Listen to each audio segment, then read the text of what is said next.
Hola amigos, it's Dora time. That's right, I saw the movie of 2019, the movie that's gonna change everything. Never mind your Avengers, forget about your Hobbs and your Shaws. We're talking about Dora and the Lost City of Gold. Oh, cuts off before. I think it's the Lost City of Gold. So I'm sure some of you remember that back in 2012, you know, the golden age of 2012, the first Avengers movie had just come out. College Humor actually did a little live action Dora the Explorer skit that no one in the world thought that they wanted, but then we all found out that we needed. Hola, mis amigos. Boots! Vámonos! That means let's go. Swiper, he's right behind you. Where?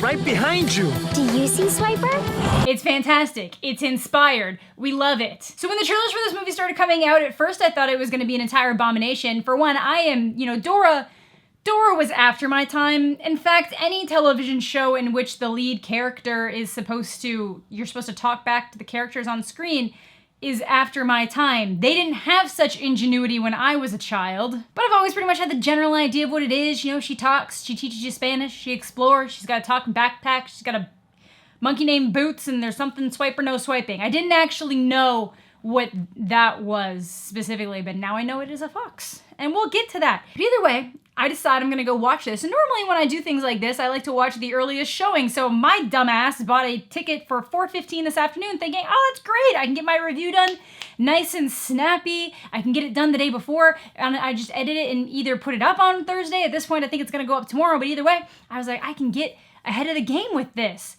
And then I remembered that it's summer and 4:15 in the afternoon on a kind of rainy day is prime time to bring your children to the movie theater. And of course, it would just be children watching Dora the Explorer because it's a children's show. It's so much of a children's show that it literally involves you answering the screen when they ask you questions. Like, obviously, it was gonna be a cesspool. While it was maybe a mistake, there was also some positives to that part of the experience. For one, when I first sat down, they're very interactive with like the pre-show stuff that runs, and when it started getting they didn't actually play the It trailer, that would have been an issue, but they just played little teasers, and the second that it started on screen, a bunch of kids started screaming. That was great. There was some parents taking pictures with full flash on their phones, and I was like, okay, here are the Facebook moms that I've heard so much about and seen on the internet. They're right here before me. And at one point they were advertising a Paw Patrol movie, and the kid behind me was being very judgmental about it, and I was like, motherfucker, we are here for a Dora movie. That is not the kind of judgment we can have here today. So I was hyped and ready. I was so hyped and ready,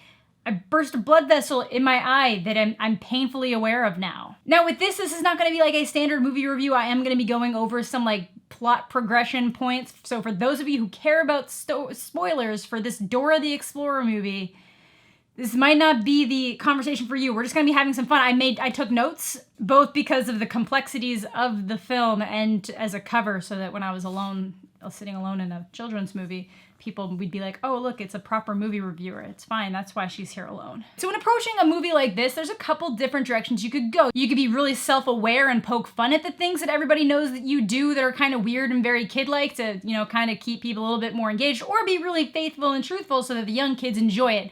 This movie actually does both, sometimes for better, sometimes for the worse. It's kind of hard to navigate that in certain situations, but for the most part, they do a decent job. Like, I'm not saying that the writing's amazing, but they do a pretty good job. So like the probably the best one is exactly right out of the trailer. It's this moment. Delicioso! Can you say delicioso?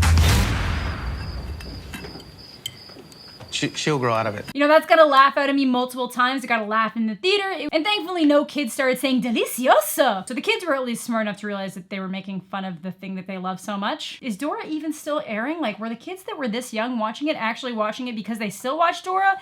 There were some like middle-aged kids that I would assume were there because they used to watch Dora. So then what ends up progressing the story is that they decide that they are going to Diego's family is moving to the city. And the whole time I'm wondering what the city is and where they are. And it looks like they're in Peru. At some point, they're doing stuff in Peru, but the city is Hollywood.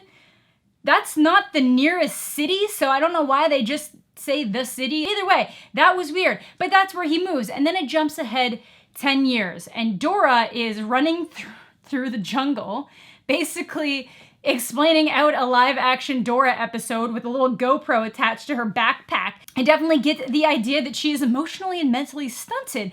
Now, I'm sure that this was a creative decision just to keep the character young and playful, but I do wonder if this is what would happen if a child grew up in the jungle and the only source of contact she had was with her adult parents. But then, why would you stay? Wouldn't you mature faster? I don't know. I do think that Mean Girls took a better approach of child from the jungle moves to the city. I had a lot of friends in Africa. Jumbo! What? But so far, none in Evanston. But, we're not gonna nitpick that. It's fine. She's supposed to be 16 in the movie, but she acts like she's 7. Pretty much the entire time. Which I guess, I'm watching a Dora movie, it makes sense that that would be the case, but if you're gonna age Dora, why didn't you age Dora? She falls trying to get to something looking for Pata Pata, and when her parents figure out where it is based on the clues she found, they say, you've proven that you can't handle this, and we think it's gonna be a good idea if you go socialize with children, because honestly, we're getting to the point that we're concerned that you're acting like you're 7 when you're 16. They didn't say that in so many words, but I assume that that's what they were getting at. So it was her turn to go to the city, and this is when I learned that the city is Hollywood. Now, obviously, a few times at this point, we had Boots. Boots does not talk for the most part. At this point, Boots just makes noise, which is why I was very confused that Boots was being played by Danny Trejo. That's right. This Danny Trejo. So obviously she goes to school. She's a social pariah because she just tries to introduce herself to everybody and doesn't know how to live normally because it's so funny. She's lived in the jungle her whole life. She doesn't know that she can't bring flares to school. It's so funny. They end up going on a school field trip and then they get captured. They get captured by the museum workers who were actually mercenaries. Don't you hate it when that happens? So they get stolen. They get brought back to Peru. And of course, at this point, Diego is just very bothered by the fact that his cousin's weird and it's making everybody think that he's weird. And then Swiper comes in and he can talk. So this part is where it gets weird, is that everybody points out the fact that it's weird that there's a fox that wears a mask. Like, whose identity is he trying to conceal? But no one points out the fact that it's weird that this fox can talk. Because they've established that the animals can't talk. They specifically mentioned earlier in the movie that Boots can't talk because he's a monkey. So why is it not weird that this fox can talk? I don't know. It's fine. It's fine. Everything's fine. It's good. It's fine. So at this point, some guy rescues them and he says he's an old friend of Dora's dad. So then you get to the point from the trailer where they get stuck in the quicksand and start making a bunch of fart jokes. And, the guy that's supposed to be Dora's parent's friend almost dies and basically has a traumatic breakdown. And the kids really like that. The kids really enjoyed the fact that this dude was having like a full-on traumatic like panic attack, like horrific crying, saying he almost died. Then he keeps saying that he's the bad guy, Dora's like, oh no, everybody feels like they're the bad guy sometimes. And it's like, man, I think this guy's trying to tell you something that maybe you should be listening to, but it's fine. It's fine, let's keep moving. So when they got kidnapped, obviously these friends from school that were with them are still along. They end up meeting this crazy old lady who says that she can help the friends get back upstream so that they can escape, because at this point they've also been attacked by, the guardians of the city, the ancient guardians. So they're like, yeah, we want to leave. So Diego and the friend and Dora keep going onwards, and then the high school kids go back. But then before they actually get a chance to leave, they realize that the old lady's got one of the sigils for the protectors, the guardians there. So they freak out and run and try to find them. But before they can get to Dora, the friend, and Diego, those three touch these giant flowers that spray a bunch of spore things around, and then they have a literal drug trip. The flowers literally make them trip out to the point that their faces and heads start turning into the cartoon versions of themselves. This is now the second movie this year where people have turned into other things due to a bad trip. But this is the first one I've seen where the movie was very distinctly intended for children. Like, I'd hate to be the parents on the ride home from that trying to explain what happened in the field with the flowers, because that was a full-on drug trip. So they go through this crazy thing where everything turns into the actual cartoon version of Dora the Explorer for a little bit, which I thought was hilarious. I don't know who okayed that. So the parents' friend dude, I can't remember his name right now, he ends up stripping, and kids apparently find it very funny when people are naked or when people strip. Anytime that there was like a partial nudity joke or something, lots of poop jokes in this too, lots of poop and fart jokes. But no, apparently like kids think it's really funny when people are naked. So then they end up breaking out of this aqueduct situation, and they finally find Dora's parents, and then the guy who is allegedly the dad's friend, who clearly isn't because he gave all the warnings in the world saying that he's the bad guy, gets on the walkie-talkie and he's all like, yeah, I got them. But the part I'm wondering is that like when he's talking to them, then they all start realizing he's the bad guy. There's like a huge blank section where they're realizing that, you know, the dad's like, I don't know who this is. And Dora's like, oh my God, they don't know who this is. Like, why weren't you taking the walkie-talkie away from him so that he couldn't keep radioing the mercenary people? So anyway, they all get captured at this point and they have to start taking them to Powder Pat. They find it, and then Boots basically gets everybody freed, you know, unties their wrist straps except for the parents, and then Dora literally knocks some dude out with a yo-yo. There is yo-yo weaponry in this movie. Watch your children, because you never know when they're gonna think it's a good idea to try to use a yo-yo as a weapon. And then this is where it gets weird, because I was gonna draw way more attention to the fact that no one thinks it's weird that the fox can talk, and why the hell would you cast Danny Trejo to play Boots if he's not gonna talk? And then he randomly starts talking just to Dora.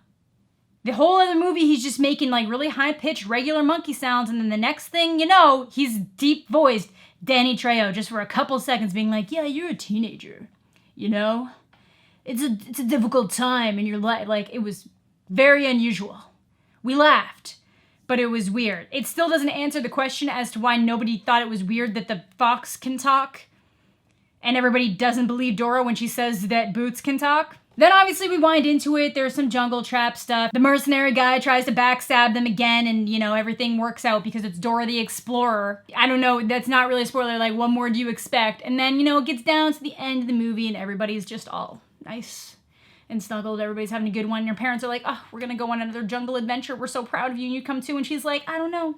I think I should go back to the city, you know? Still have to study the indigenous people of high school and all that kind of stuff. Because obviously the entire point of this movie is for Dora to realize that, you know, it's important to rely on other people. And it's not, oh, you know, because the whole thing is she's like, you know, I never felt lonely when I was alone in the jungle, but I feel so alone when I'm at school. And now it's her learning that it's good to have friends, and it's good to open up to other people and have more things. You don't have to rely on yourself for everything, and it's all heartwarming and really nice. And then at the end of the movie, there's the end credits, and it tells me immediately that Swiper was played by Benicio del Toro, because there was so many big names in that. How did Benicio del Toro, that's just a note on the back here, Benicio del Toro plays Swiper. They brought out a massive cast of actors for this to not know who they are. So then obviously after she has her like heartwarming realization that she's gonna go back to the city of Hollywood and go to a regular public school, the movie of course ends with a dance-off. Because the whole time she's trying to sing, and everybody's all like, Dora, stop singing, it's weird. And then she gets sad because she just thinks that all the problems in the world can be solved by singing. And as someone who loves singing, I don't know about that, Dora. All the people that were making fun of them earlier, everybody's having a good time now. And the kids next to me were like, that's the best ending to a movie ever.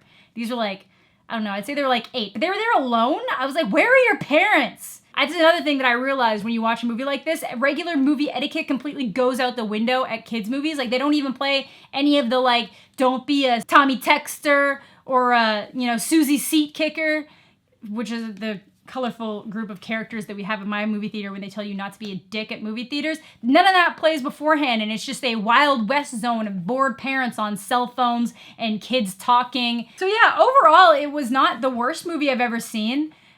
Because it's aimed at kids, and I'm not expecting as much, which, you know, obviously people can be like, look, you can expect a lot from kids' movies. I wasn't expecting very much from a Dora the Explorer live-action movie being produced and made by Nickelodeon. Like, I wasn't expecting that much, and you probably shouldn't either. I thought it might have been a little bit funnier than it ended up being, but because I think they blew a lot of the best jokes in the trailer, but it really wasn't that horrible. Would I recommend going to see it? Not necessarily, but would I say that it was the worst thing you'd have to subject yourself to? No, I wouldn't. So that will do it for my, I don't even know if I want to call this a review. This is more just a commentary on Dora the Explorer, because I watched it so you don't have to. But but you probably could. I don't want any directors coming at me saying that I told people not to watch their movies. So you know what? You go. You go watch Dora. But anyways, that is going to do it for today's video. Thank you all so much for watching. Have a fantastic day. My social medias are linked down below if you want to follow me in other places. Thank you all so much for watching. Have a fantastic day, and we'll catch you all later. The music is, it sounds like this. Go get it! Yeah, it's very aggressive. Very aggressive. Yeah.